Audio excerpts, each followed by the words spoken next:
Hello dear students, hope you all are well. आज हम कक्षा 8वीं कला सेतु यानी कि अपनी चित्रकला का अध्याय 1 का अध्ययन करेंगे, जिसका नाम है पेंसिल और उसका प्रयोग। पेंसिल और उसका प्रयोग। बच्चों, जैसा आपने अभी तक जाना कि पेंसिल विभिन्न ग्रेड की होती है, हमने 6th क्लास में भी पढ़ा, 7th में भी पढ़ा कि पेंसिल अलग अलग ग्रेड की होती हैं। बी ग्रेड के बढ़ते क्रमानुसार उसका हल्कापन गहरेपन की तरफ बढ़ता जाता है तथा पेंसिल का सुरमा बारीक से मोटा, सख्त से मुलायम होता जाता है। इस कक्षा में हम 2B, 4B, 6B ग्रेड की पेंसिल का प्रयोग करेंगे, जैसा कि इन चित्रों में दिखाया गया है।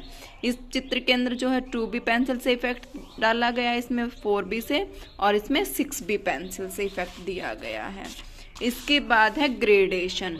ग्रेडेशन हमने 7वीं कक्षा में भी पढ़ा है और हम 8वीं कक्षा में भी पढ़ेंगे। चित्रों में प्रकाश व छाया दिखाने हेतु हम सामान्यतः मिक्सिंग विधि का प्रयोग करते हैं। शेडिंग में छाया व प्रकाश दिखाने के लिए विभिन्न विधियों का प्रयोग होता है। जो विभिन्न विधियां शेडिंग करने के काम आती हैं, यानी कि ग्रेडेशन की जो अलग अलग टेक्निक्स हैं, उनके नाम हैं स्मजिंग, हैचिंग, क्रॉस हैचिंग, दिशात्मक व स्टिपलिंग। और भी इसके अलावा बहुत सारी टेक्निक्स हैं, लेकिन कुछ मुख्य यहाँ पर बताई गई हैं। तो सबसे पहले हम पढ़ेंगे स्मजिंग। स्मजिंग विधि क्या है? इस विधि से चित्र में प्रकाश व छाया यानी कि लाइट एंड शेड बेहतर तरीके से दर्शाया जाता है, जो चित्र को वास्तविक व भावनात्मक रूप देता है। इसके बाद है दिशात्मक विधि। इस विधि का प्रयोग मुख्यतः दिशा को प्रदर्शित करने में किया जाता है, यानी कि जो दिशात्मक विधि है, इसके नाम में ही इसका प्रयोग है। किसका प्रयोग कहाँ पर किया जाता है? दिशात्मक विधि का प्रयोग दिशा यानी कि डायरेक्शन को दिखाने के लिए किया जाता है। इस विधि से बाल, घास, झाड़ियाँ, लहरें इत्यादि को आकार देने में प्रयोग किया जाता है। जो दिशात्मक विधि है, उसका प्रयोग बाल, घास, झाड़ियाँ, जो दिशा यानी कि जो लंबी लंबी चीज़ें हम दिखाते हैं, एक डायरेक्शन के अंदर दिखाते हैं, उसमें शेडिंग के लिए इस विधि का प्रयोग किया जाता है। इसके बाद यहाँ पर अभ्यास के लिए स्थान दिया गया है। मनपसंद चित्र बनाएं, स्मजिंग और दिशात्मक विधि से शेडिंग करें। इसके बाद है हैचिंग विधि। किसी वस्तु में प्रकाश छाया दर्शाने का तरीका, जो किसी चित्र में समानांतर रेखाओं के समूह से दर्शाया जाता है। हैचिंग में किसी भी ग्रेड की पेंसिल से तिरछा झुका हुआ तथा समानांतर स्ट्रोक लगाया जाता है, जैसा कि नीचे चित्र में दिखाया गया है। ये जो चित्र है, इसके अंदर ये समानांतर स्ट्रोक लगाए गए हैं। इसके बाद है क्रॉस हैचिंग। यह हैचिंग को ही विस्तार रूप देता है। क्रॉस हैचिंग जो है हैचिंग का ही विस्तृत रूप है। क्रॉस हैचिंग का प्रभाव किसी वस्तु में प्रकाश छाया दर्शाने का तरीका है, जो किसी चित्र में समानांतर रेखाओं के आपस में परस्पर काटने से आता है और वस्तु में छाया व उसकी सतह की बनावट को दर्शाता है।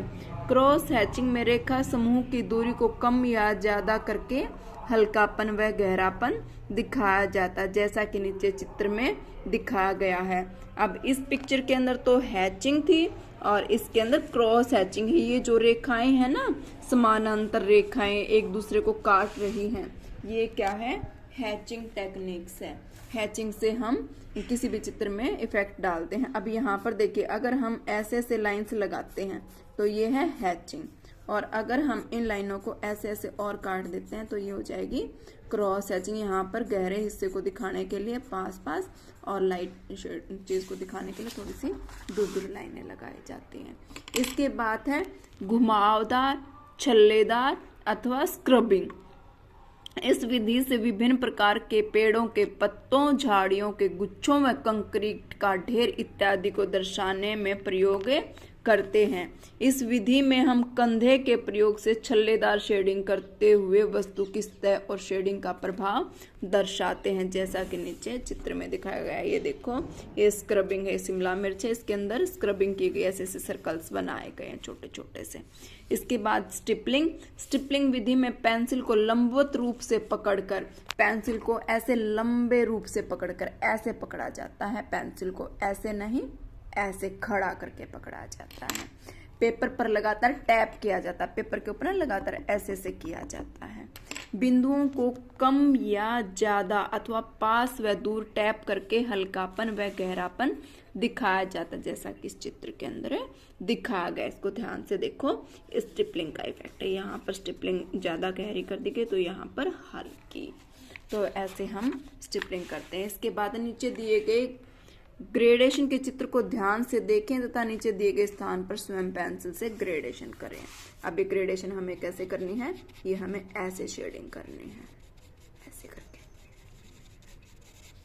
ऐसे हम इसमें ऐसे ऐसे शेडिंग करके और जो है इफेक्ट देंगे। समझ आया? उम्मीद करती हूँ कि आप सभी प्यारे विद्यार्थियों को पहला अध्याय पेंसिल और उसका प्रयोग अच्छे से समझ आया होगा। अगली वीडियो में इसके कुछ क्वेश्चंस का अभ्यास हम करेंगे, तो आप उसको भी ध्यान से देखें।